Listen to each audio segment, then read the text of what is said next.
How to water the straw bales.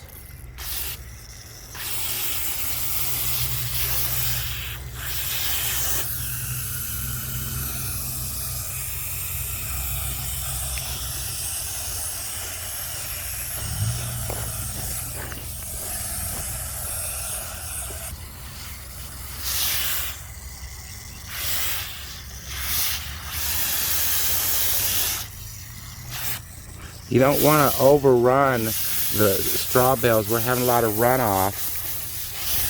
So I'm trying to get that water down to penetrate the bales. We perforated it a little bit. We're going to come back and perf it even more, perforate the bales so they'll soak up water better. Don't just go like this because it's just running off. You got to kind of put some pressure on it. Okay. So you see, first I'm going down because it's dry and it like forms like a crust, right? Especially when I'm putting bone meals and liquid bone meals in there. Right, so I'm wetting it down, and then I'm coming back around the bale. Because think about it, you want to water the whole bale. You want the roots to go out seeking moisture and nutrients so that you get a nice, good, solid root wad. So you don't want to just water right here next to the plant. See how I'm holding it in there? You can see it's soaking up water a lot better. Now wherever you have that potting soil with that bone meal crust, it's a little, you get a little runoff, but you get a whole lot better penetration this way. First I get it all wet, and then I come down the bales going like this. And that's what I've just come to as being the best way to water so far. So don't be out here rushing, okay? Don't rush through watering. You know, these are living things that you're out here bonding with as you water. Take the time to form a relationship with your plants. Pay attention to what the leaves look like.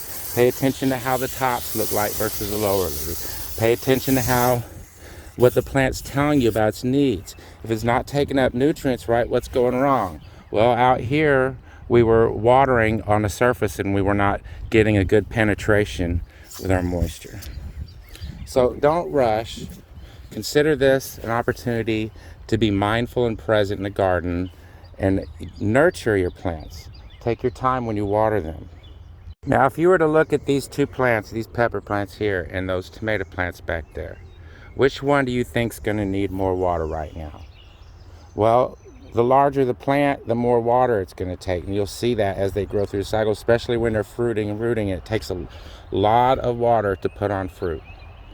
So, you know, think about it like that as kind of like a sliding scale. Like the smaller the plant is, the less water it needs. The bigger it is, the more water it needs. And you have to be attentive to the plant and to know when it's overwatered and underwatered and what those signs are. And I'll teach those. Now, when you're out here watering the rented boxes, we don't want to put the water directly on the plants if we can help it. We want to water at the base, see? And now the question is, how do you know how much to water them?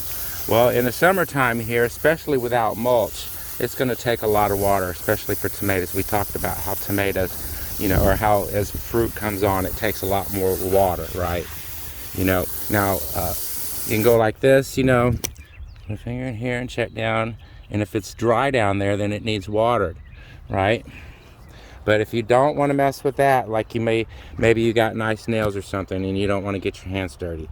Well, we do have a moisture meter available that I'll teach folks who come out and learn how to do this watering, how to use, so that you can just probe it here and there and see how things look and whether it needs watered. But in general, in the summertime, every day that it has not rained a good rain, it's going to need watered.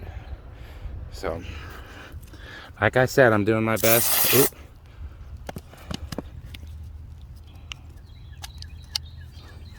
Always have it on shower. And you know, you can adjust the pressure for the smaller plants. But I usually like to go full pressure on these big ones to get a lot of water in here. And you'll let it flood up, right? And then you'll move on to somewhere else. And you'll let it flood over, and then you'll go back to where you went and give it more.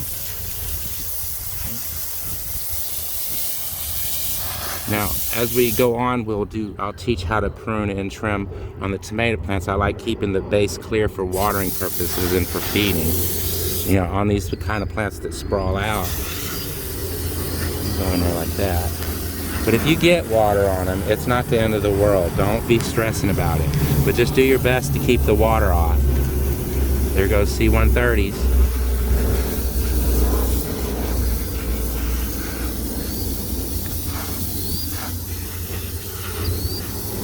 And I'm going to show you about how long I'm watering this one. And you got to think about it as like the roots are not just, hold on.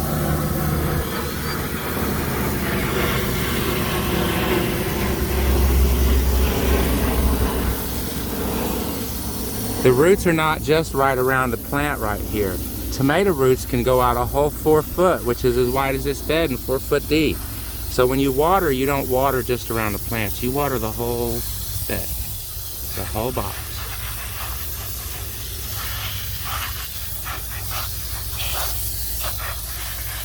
When you're watering in the nursery area, you're going to be, especially here and it's getting warmer, you're going to be using a lot more water.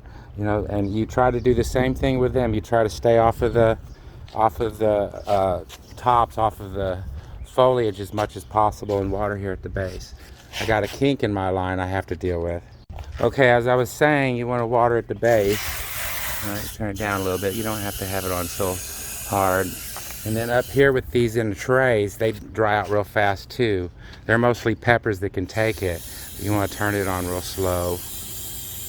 And you want to come back, you know, more than once. You want to flood it. All right, and move on.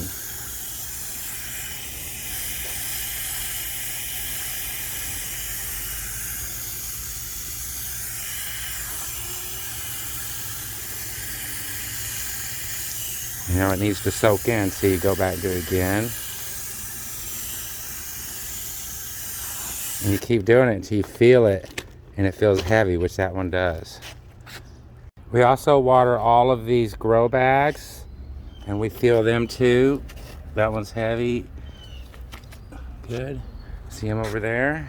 We water the back flower bed, all the way around the side water bed, the white flower bed in front of the bed, the red boxes there, the flower bed on the new flower bed along the border, and we water the flower bed around the side.